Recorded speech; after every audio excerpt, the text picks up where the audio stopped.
बिस्मिल्लाहिर्रहमानिर्रहीम अस्सलाम वालेकुम। मैं आपको अपने चैनल किचन कुकिंग टाइम में खुश आमदीद कहती हूँ।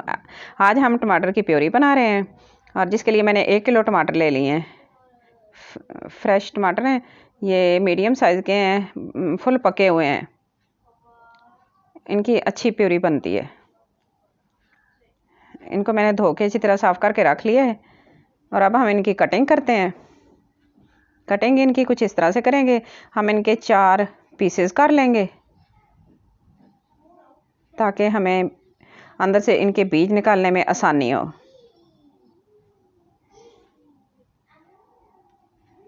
और फिर इस तरह इनके अंदर से बीज निकाल देंगे और इसका ये वाइट वाला पोर्शन है वो भी निकाल देंगे।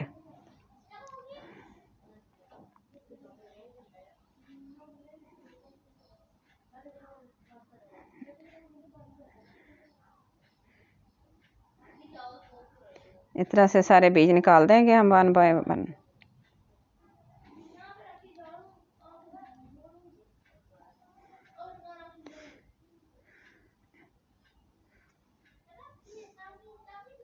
तो मैंने सारे बीज निकाल दिए, इनके अंदर काट के रख लिए हैं और इनको हम किसी भी सालन में डाल लेंगे। हम इनको ज़ाया नहीं करेंगे।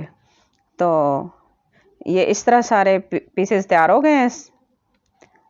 अब हम एक पैन लेंगे और मैं इनको उल्टा इस तरह रख दूंगी। इनके छिलके वाली साइड ऊपर कर दूंगी और सारे सेट करके फ्राई पैन में रख दूंगी। इस तरह सारे मैंने सेट कर लिए हैं और अब मैं इसमें 1 टेबलस्पून इसमें पानी ऐड करूंगी और 1/4 चाय का चम्मच जो है वो नमक डाल देंगे। इससे इसका छिलका आसानी से 5 मिनट के लिए हम इसको लो फ्लेम पर पकाएंगे। जैसे स्टीम कटी हो जाए हम इसको चेक करके देख लेंगे कि इनका छिलका ऊपर से उतरता है कि नहीं, और अगर आसानी के साथ उतर जाए तो फिर हम इसको दोबारा नहीं पकाएंगे। तो इस तरह ये सही तैयार हो गया है।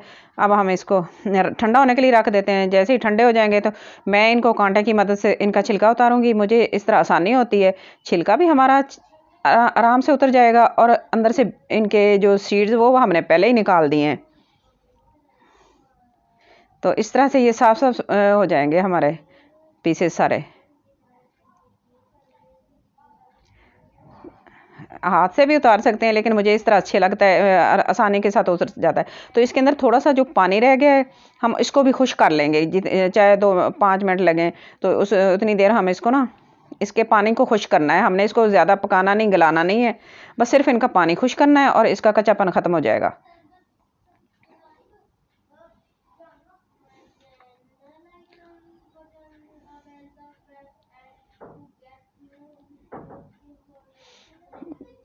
हमें 2 मिनट और लगेंगे इसके पानी बिल्कुल खुश्क हो जाने तक। जैसे इसका पानी खुश्क हो जाएगा हम इसको ब्लेंडर जार में डालेंगे और इसकी प्यूरी बना लेंगे। अच्छी तरह फाइन बन गई है प्यूरी इसकी।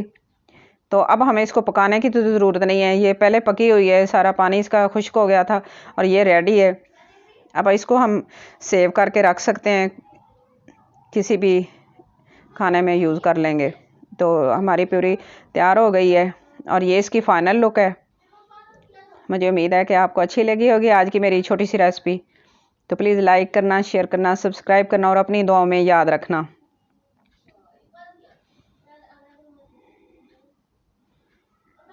आप भी ज़रूर ट्राई करना, मेरे तरीके को फॉलो करना। Thanks for watching. अल्लाह हाफिज़।